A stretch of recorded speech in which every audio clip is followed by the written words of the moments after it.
ይኸውልህ ሳላረግ ሳልቀርም ምን አንቺ ኮቲልሽም እንዳስደነገጥሽኝ እኮ እንዴ ከባጋ በስነርግዝና የምታወሪ አንቺ ልጅ ጭንቀትሽን በልክ አድርጊው እሺ ኧረ ከዶክተሩ ጋር እያወራሁ ነበር አይ ጥሩ ጥላ ረስቼ ነበር የተመለስኩት በይጫ ሄሎ እየሰማህ ነበር እንዴ እህትሽ መጣ ነው እንዴ አዎ ምንም ቤት ውስጥ ያለው ነገር እየጣመኝ አይደለም ለማንኛውም አሁን ተገናኝተን ማውራት አለብን ጥሩ እሺ ስትወጪ ደውይልኝ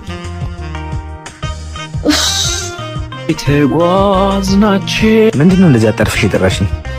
ሰሞኑን የእህቴ ነገር በጣም እያሳሰበኝ ነው ለዚህ ነው እንደዛ አቻኩሽ የፈለግሽኝ አይደለም ምን ነገር አለ ግን እሷም ነገር እያስጨነቀኝ ስለሆነ ነው ምን ነው አዲስ አየሽባት ነገር አለ አላቅም ግን የድሮ እህቴ ባህሪ አይደለም ያየውባት እንደማትደባበቁ ነግረሽኛል ስለዚህ ቀርበሽ አወራት አሁን በጣም ቸኩላለሁ ሰው ቀጠሪ ነው ፈልጋለሁ ስትኝ የመጣሁት በጣም ነው የጨነቀኝ ባለትዳር ቤት ውስጥ ያውም ሴት ቦርሳ ውስጥ እንዴት የእርግዝና መመርመሪያና ኮንዶም ይገኛል በእርግጥ ኮንዶሙን ማግኘቴን አላወቀችም አንቺ ልጅ ምንም የተረዳሽኝ አልመሰለኝ ደንግጬ የመጣሁት እኮ የሆነ ነገር የገጠመሽ ስለመሰለኝ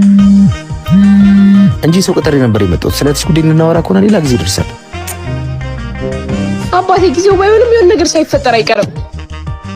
የኔ ፍቅር ያመመሽ ነገር አለ እንዴ ሆስፒታል የጠራሁክም ለዛ ነው የሚያጠራጥር ነገር አይቼ ለማረጋገጥ ፈልጌ ነው የመጣሁት ምንድነው አትጨነቂ ንገሪኝ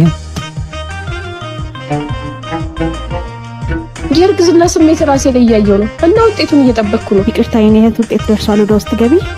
መጣው እሺ የኔ ፍቅር